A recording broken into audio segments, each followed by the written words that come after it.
Assalamualaikum warahmatullahi wabarakatuh.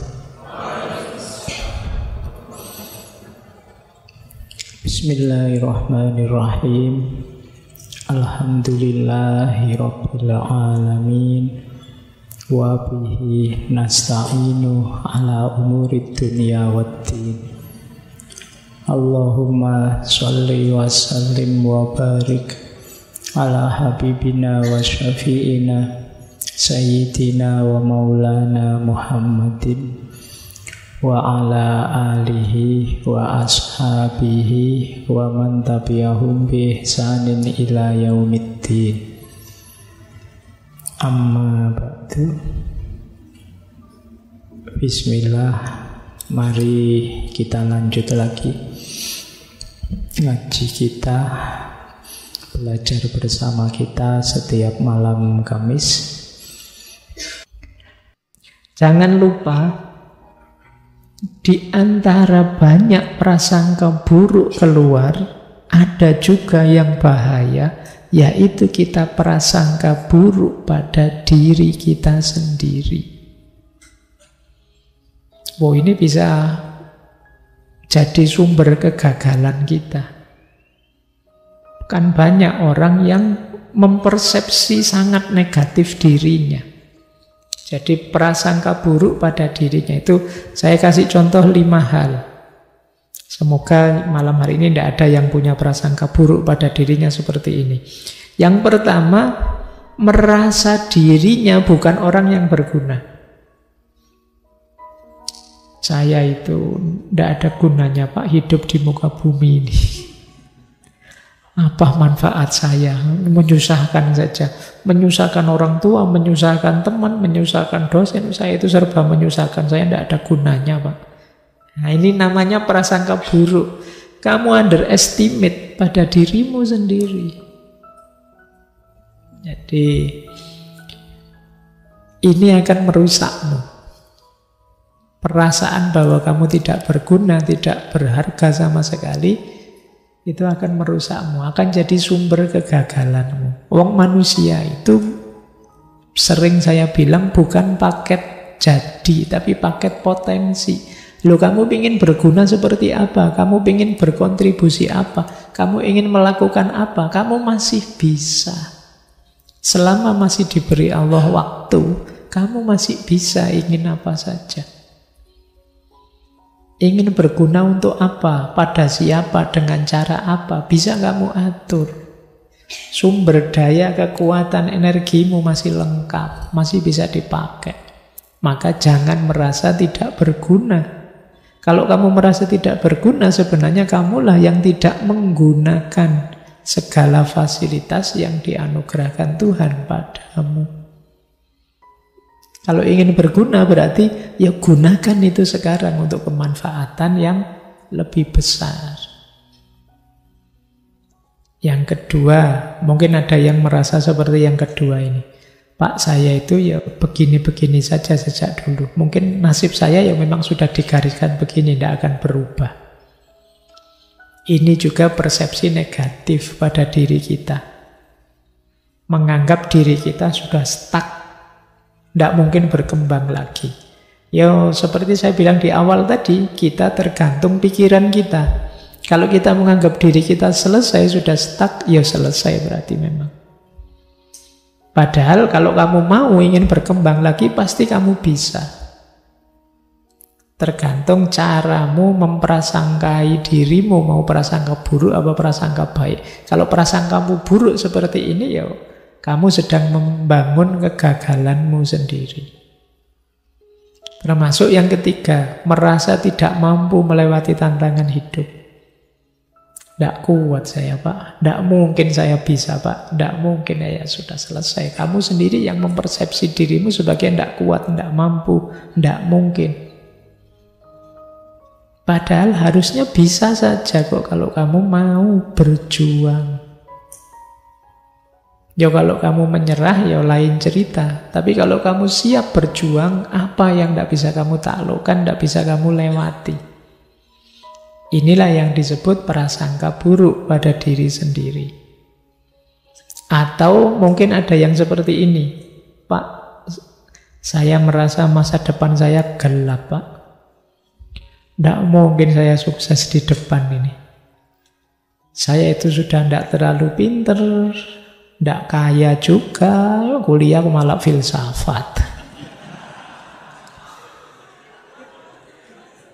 Terus kamu jadi apa? Saya besok ya Pak. Ya sudah. Wong yang membangun masa depan itu kan kalian sendiri. Lah kalau kalian yang ngelokro, kamunya merasa tidak mungkin, lah pastinya terus jadinya kan tidak berjuang.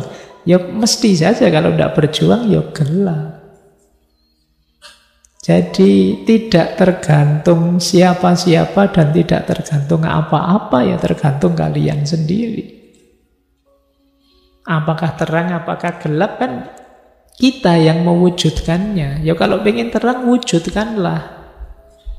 Cuma itu rumusnya gitu loh. Jangan menyiksa dirimu dengan prasangka-prasangka buruk.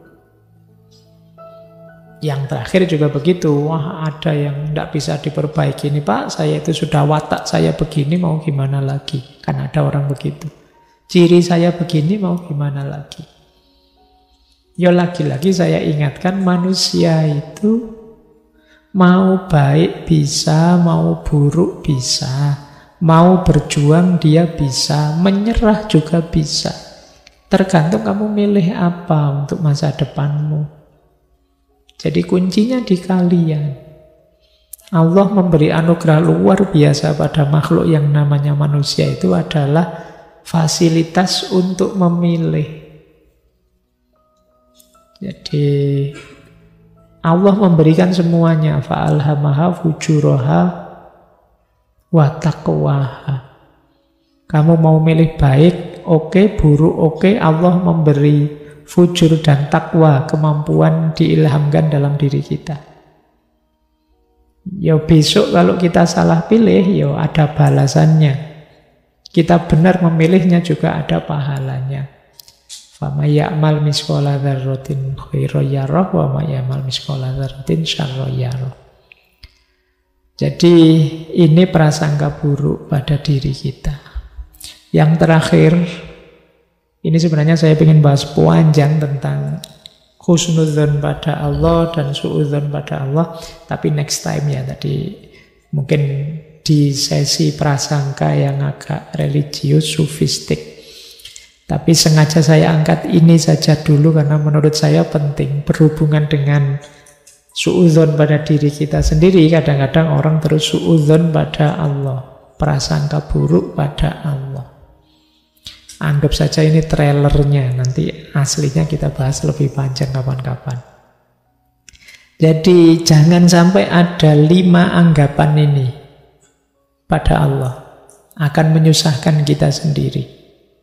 Yang pertama apa? Menganggap Allah tidak sayang lagi sama kita.